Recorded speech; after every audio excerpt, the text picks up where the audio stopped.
On Monday, Paul Pelosi took the witness stand to describe the shocking attack on and his wife Nancy Pelosi's San Francisco mansion last year, which culminated in a brutal hammer attack that fractured skull. The testimony came during the federal trial of David Depape, who is accused of attacking Pelosi and plotting to kidnap the former House Speaker.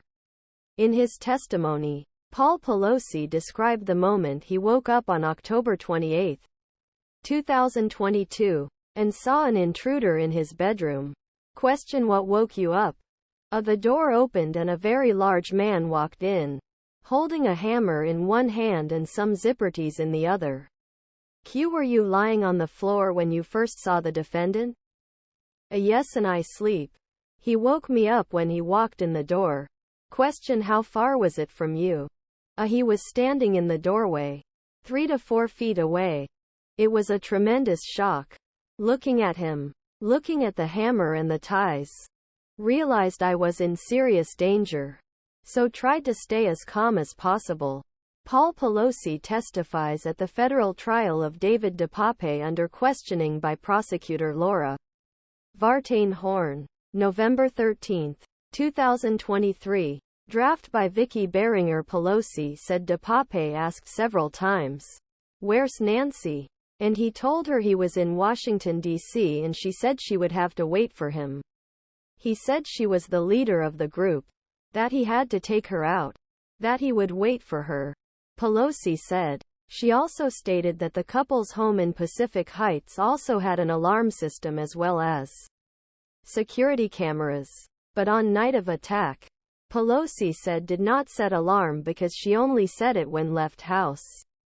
When police arrived at the home, Pelosi said she was relieved to have apparently avoided the worst, but after a police officer ordered Depape to drop the hammer, Depape instead pushed Pelosi and hit me in the head.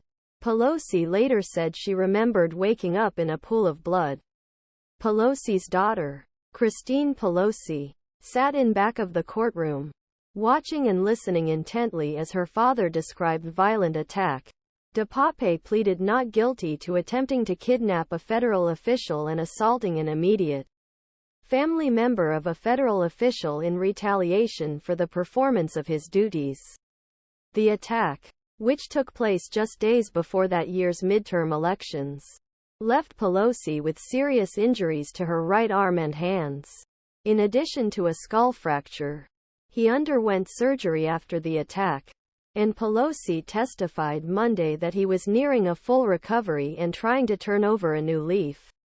Washington, D.C., December 14, 2022. Speaker of the House Nancy Pelosi, accompanied by husband Paul Pelosi, attends the unveiling of her official portrait at Statuary Hall on Capitol Hill in Washington, D.C. On Wednesday, December 14, 2022. I did not discuss this incident with anyone. I encouraged my family not to do so, he said in a statement on Monday. I only talked about it until the prosecutor met with you and your partners. I did my best not to experience it again. The Gover